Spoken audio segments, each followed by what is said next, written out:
So today we'll have our speaker, Steve Atlas. We're going to talk about It's How We Say It That Counts, an update and more tips. Now, this is actually a talk, update of a talk that Steve gave during the pandemic about 3 years ago, I want to say. Yeah, and you can find it on our YouTube as well. Steve Atlas and his late wife, Elise, who we knew as Karen, were members of UUCB from 2014 to 2022 when they moved to Gainesville. Steve is the author of 2 books about single parenting and has written several newspapers and online columns. He's a composer, and we just heard his lovely song Coming Together today.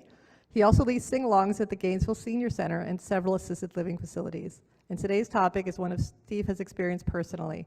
And today he will share his experiences and a few tips. Please welcome Steve while we get him set up over there. Well, it's really good to be back here, and I really enjoyed coming back in January after, unfortunately, Karen or Elise died in September 18th, and I was proud to be able to contribute a book of our poems to the church, and Beth has a copy of it if any of you want to hear it. Anyway, now, do you remember the COVID pandemic just a few years ago? How many of us wore masks to protect ourselves as well as others? Others refused to wear masks. This difference of opinion could have ruined a friendship that my late wife Elise, who many of you knew as Karen, had with a woman who refused to wear a mask. Instead, the way Elise made a request helped the visit become a great experience for all of us. While Elise and I wore masks, a friend from up north commented on Facebook that she never uses a mask. We wanted to enjoy our friend's visit. What could we do? In a text, Elise asked our friend Jean, as a special favor, if she would use a mask when she visited us. We valued her friendship. Jean texted us back, "Of course I will use a mask when I visit you." We had a wonderful time when she visited us. The key seemed to be the way we made our request. We did not attack Jean's attitude or say she was wrong. If we had done that, she probably would have become angry and defensive and not cooperated when she visited us. Instead, we made a personal request as friends to another friend. Since she wasn't being criticized, Jean was glad to cooperate and honor our request. I began to realize that the way somebody says something is as important as what they actually say. How many of us focus so much on what we are saying that we forget about the other important key, how we say it? Think about a recent experience. How were you affected by the way someone said something to you? Were you encouraged to think about what they were saying? Or did it get you so angry that you lashed out in anger or simply ignored what they were saying? Our names are very important to most of us, and it can make a huge difference when someone pronounces our name wrong or when they remember to call us by the name that we prefer. When we lived in Maryland, Elise hated it when people called her Elsie instead of Elise. She finally started going by her middle name, Karen. This changed when people here and in Gainesville called her by her correct first names and often said they had a friend or a close relative named Elise. She became happy to be called either Elise or Karen, as most of us here at UUCB knew her. On the other hand, I still remember when Dr. Charles Sweeney, a Gainesville ophthalmologist and eye surgeon, removed my cataracts in July 2023. Dr. Sweeney struck me as reserved and formal, but when he called me Steve before the surgery, I relaxed and felt comfortable during the operation.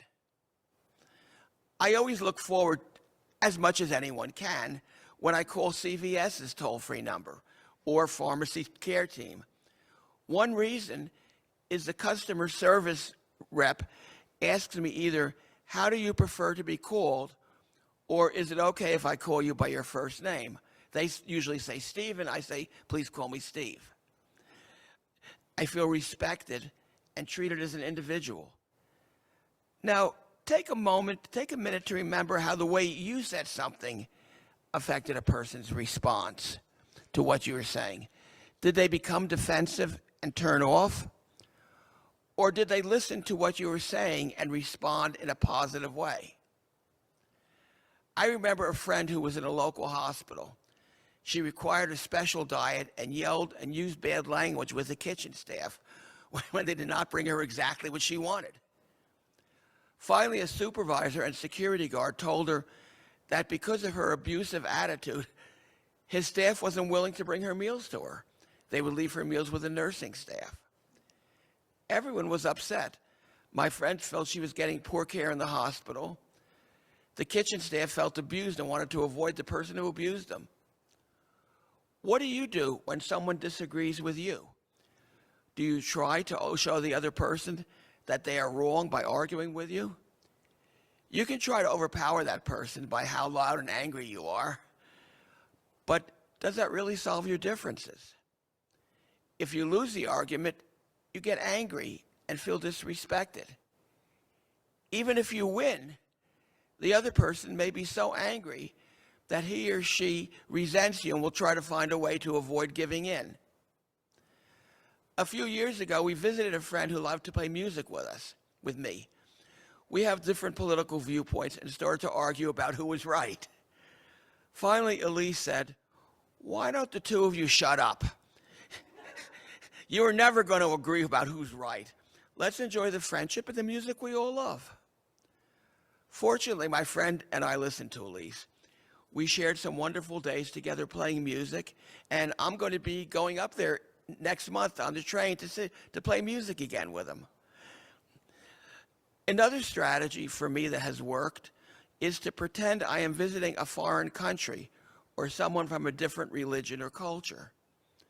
I try to mentally and emotionally imagine that I am visiting their world and need to learn and respect that culture and listen to what people from that culture feel and think. Several years ago, my son-in-law, Rob, who had lost his job, was not able to pay his full share of the rent. I was so mad I could almost scream. But yelling at him about the rent would not accomplish anything except to make him defensive and less inclined to cooperate. Reluctantly, I put aside my annoyance and tried to put myself in his shoes. I realized Rob was not happy, but was willing to do his full share when he got a new job. I sent an email to Rob, sympathizing with his losing the job and having more problems, without criticizing or attacking him. I then shared my concern that we might have trouble paying the rent without his doing his full share, and asked his help in finding a solution. By focusing on a problem and how we could work together to solve it, I made Rob a partner in solving that challenge. In a few weeks after getting a new job, he was able to catch up on most of the back rent. Whether we give compliments, suggestions, or criticism, we can do it in a way that allows the other person to save face.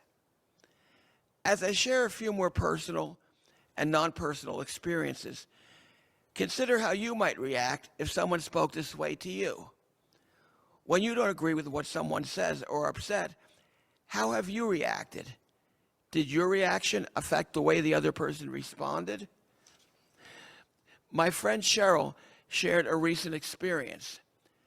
She recalls, "I am part of a sponsored senior group that averages about 10 to 15 attending. This is a small conservative town. I usually try not to do anything when talk turns to things I may disagree with. Last week, someone said, 'I think we should all just go back to the way things were before vaccines.' I was feeling angry, but I thought about polio. I started talking about how much parents feared for their children when I was a child.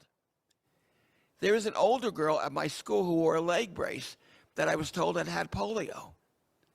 Then Salk developed a vaccine. I didn't like shots, but I decided to be brave.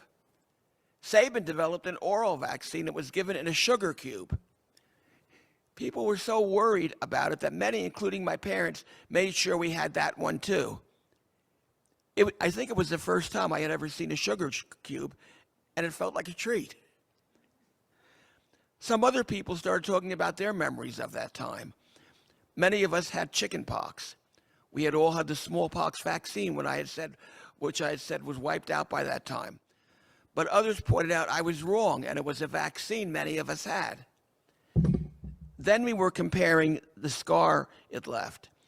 I mentioned that I had an aunt that had smallpox as a child. I come from an old family, and she had pox marks all over. She also had freckles all over, and as a child, I thought they somehow went together. I also had an aunt who died from the flu. It was the first time my father had seen his father cry. Someone mentioned the Spanish flu. At this point, I mentioned how our getting vaccines can protect others. My daughter's partner has medical problems that prevent him from getting the COVID vaccine, to the point that my daughter can't get one either. They went out very little, wore masks, and still have had COVID twice since, with him being very ill. Part of the reason for getting vaccines is to protect others who are more vulnerable. The young woman who runs this group said she makes sure her children have their vaccines. End of quote. When Elise and I lived in Brevard County, Florida Today's former community engagement editor, Isadora Rangel, led several civility Brevard workshops. The first one we attended was about sexism. The guests included the head of the Brevard Young Republicans and several Democrats. They put politics aside and focused on identifying problems and finding solutions there that everyone could accept. I think Isadora's attitude of identifying a common concern, putting aside differences of opinion, and looking for common ground was the key to success.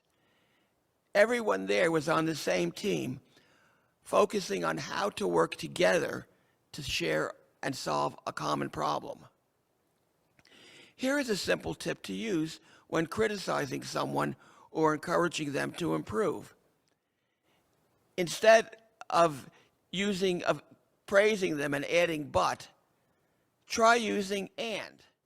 For example, instead of you do this well, but I know you can do better, try you are doing well, and I believe you can do even better. The first expression puts a person down. The second encourages the other person to build upon their strengths so they can do even better. From my own experience and what I have heard from other employees and managers, it helps if we can compliment a person for a specific accomplishment or achievement without using but or another qualifier. We might even share one of our own ideas and ask for the other person's feedback and suggestions. This shows that we respect him or her and value their opinion. Maybe you too have experienced a similar situation to what I experienced at a telephone fundraising job. My immediate supervisor, Tim, was quick to criticize and reluctant to give compliments. He told me, "You know if you're doing well. I only need to become involved when you're having problems." Tim's attitude made me fearful about making mistakes, and my nervousness made me less effective. Our branch manager, Nick, had a different approach. He told me, "Steve, you have a natural empathy with the people you call. As you get more experienced, you will become even more effective. Don't give up. I believe in you." Nick's caring support helped me become so effective that by the time I left, he was complimenting me on what an effective telephone fundraiser I had become. If you are cynical, you may reply, "This is fine for personal lives, but it doesn't matter in the larger picture. In his book, I Am Not Your Enemy, Michael McCrae shares stories about how sharing common concerns and fears, like losing our children in war, can bring people together.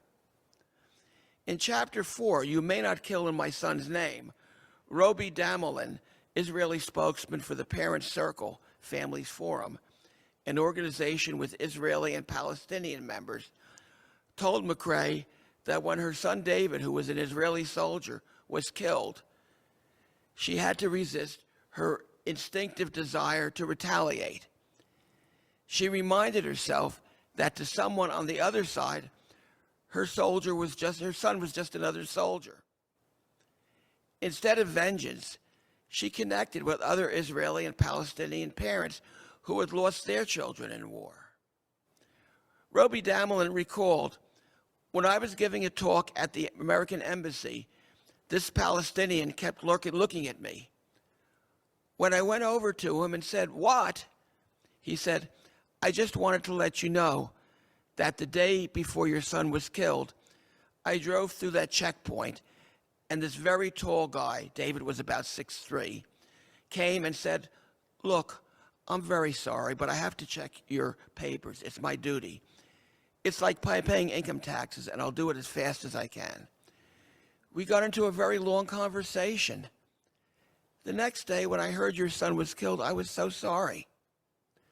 Robi concluded, there is the essence of all the work that we're doing, because he and David exchanged their humanities. In most situations, the only person each of us can change is ourselves.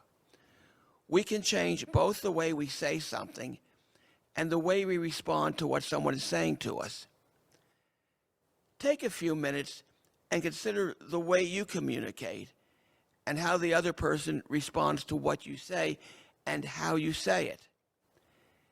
How have you recently responded to what someone said to you? Did the way they say it make a difference in how you reacted to their comment? My final thought is, before you say something with anger or annoyance, take a deep breath. Then ask yourself, is there another, less hostile way I can say the same thing? One that will encourage the other person to listen, take time to evaluate, and then respond to what I said in a less emotional way than if I followed my gut instinct and reacted in a critical or annoyed tone. Thanks very much for giving me an opportunity to share my experiences and thoughts today. Okay.